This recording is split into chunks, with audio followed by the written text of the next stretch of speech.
জামালপুর জেলায় ভালো কোনো পরিবহন সার্ভিস না থাকায় জামালপুর জেলার মানুষের ট্রেনের টিকিট পাওয়া যেন এক সোনার হরিণ। প্রতিদিনই অনলাইন থেকে শুরু করে লাইন দিয়ে ব্ল্যাকার সহ বিভিন্ন মাধ্যমে টিকিট কাটার চেষ্টা করে। সেই টিকিটগুলো পাওয়ার জন্য হয়রানির সহ নানা ধরনের নিয়মের মধ্য দিয়ে প্রতিদিন চলছে এই ট্রেনের ব্যবস্থা।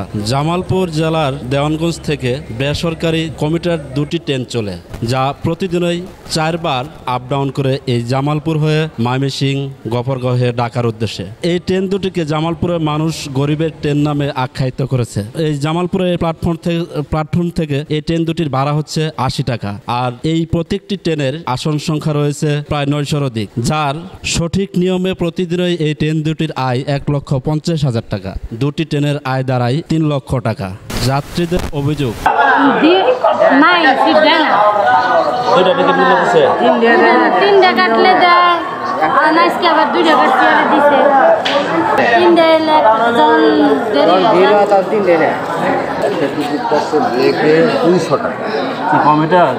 কমিটার ট্রেন থেকে তো কত নিচ্ছে টিকিট?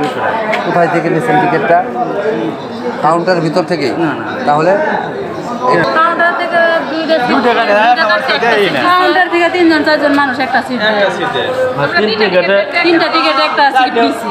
বড় ভাই 4 টাকা 5 টাকা আপনি কি 3 টিকিট বেরিয়ে রাখছি? টিকিটের দাম কত বললো? 240 টাকা। মানে 240 টাকা দিয়ে একটা সিট নিছি। কি গো, বাচ্চা নিয়ে তো দাঁড়া থাকা সম্ভব না। আপনি একাই? ও আমি যাবো না, এই যে আমার বোনের পাঠাইতে তুলে দিতে আসছি। এক টিকিট এক সিট তো আর দিতে আসছে না। মনে করেন এলা সুবিধা বসে যাবো করে আমরা 2 টিকিট করে একটা সিট দিতে। 2টা টিকিট নিলে একটা সিট দিতে? হ্যাঁ, আমরা 4টা টিকিট কাটছি, 2টা সিট দিতে। 4 টিকিট দিতে? নাহলে তো মনে করেন জামালপুর চলে ঢাকা পর্যন্ত ধারাই থেকে তো দাম যায় না। সরকারের যেটা নিয়ম করছে তো তাই। সরকারের তো এটা নিয়ম করে নাই। সরকারে একটা সিট, একটা টিকিট একটা সিট, সরকার এই নিয়মই করছে। তাই নিয়ম করছে, তাহলে এরম করে তাহলে নাই কে? আমি বলি আপনি 3টা সাইডের হিসাব করতেছেন, 3টা সাইডের হিসাব নেই, হিসাব মেলা আছে, মেলা হিসাব আছে। যদি লোক দাঁড়ায় 300 সিট হলো 30টা, কেমনে দিবেন 30টা সিট 300 লোকের? আপনি একটা জিনিস আমি তো আপনার সহজটা বলবেন, আপনার সভাপতি ফোন দিয়ে সেরা কইতাছে বা একটা স্লিপ দিয়ে সেরা লিখে দিল যে রবিন আমি তো সাবল কাকা আমার 2টা লোক কিছু 2টা সিট দেবো। আচ্ছা খারাপ, তাহলে 36টার মধ্যে 2টা গেল গা।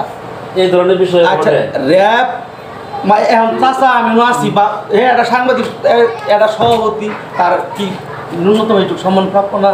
না, আপনি কেন আপনি আপনার আইডি কার্ডটা বের করে সেরে যদিও 10টা টিকিটে একটা সিট বিক্রি করে, আপনি একটা সিট নিতে পারবেন, কারণ আপনার ওই আইডি কার্ডটা আপনি একজন সাংবাদিক এই ক্ষেত্রে পাবেন। র্যাব, পুলিশ, মানে সরকারি দপ্তরের অনেক কর্মকর্তা এই ট্রেনে যাতায়াত করে। ডিসি অফিসের থেকে শুরু করে বিআরটি এর যে মোটামুটি কিছু কাগজপত্র নিয়ে ময়মনসিংহ ঢাকায় যারা 2-1 দিন পরে দৌড়াদৌড়ি করে, তাহলে এই দিক দিয়ে যদি আমার আরো ধরেন 10টা না ধরলাম আরো 6টা সিট কাটে গেল, থাকলো কয়টা? সেবার তো বালাই নাই, বলে যে সিট নাই, তখন আরেকটু ঘুরে আসে একটু বলে যে ভাই 3টা টিকিট নিলে কি আমার একটা সিট পাওয়া যাবে? তখন বলে হ্যাঁ পাওয়া যাবে। এটা হলো বিজনেস ইজ এ পলিসি। সেটা হলো কয়েকদিন আগে জামালপুর রেল স্টেশনে একজন ঢাকার সাংবাদিক আসছিল।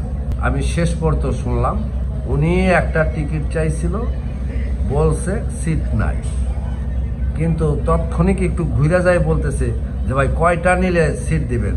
যে ভাই যদি আপনি 2-3টা টিকিট নেন একটা সিট দেব।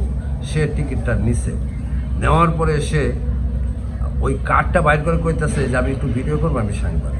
মোটামুটি সাংবাদিককে লাঞ্ছিত করছে। হ্যাঁ, লাঞ্ছিত করছে, যে একটা অপ্রীতিকর ঘটনা ঘটল। এটা আমি মনে করি রেলওয়ে কর্মকর্তা যারা আছেন তারা সঠিক তদন্ত করে এটা যদি ফয়সলা করতে পারে, আর যদি না হয় তাহলে গরিবের মরণ ছাড়া কোনো উপায় নেই। যাত্রীদের অভিযোগের ভিত্তিতে দেখা যায় প্রত্যেকটি সিটের জন্য 2 থেকে 3টি টিকিটের বিনিময়ে একটি আসন সংখ্যা, যা অর্থ দাঁড়ায় 6 লক্ষ টাকারও অধিক। প্রতিদিন হাতিয়ে নিচ্ছে ট্রেন দুটি 2 থেকে 3 লক্ষ টাকা। এজন্য গরিব মারার পার।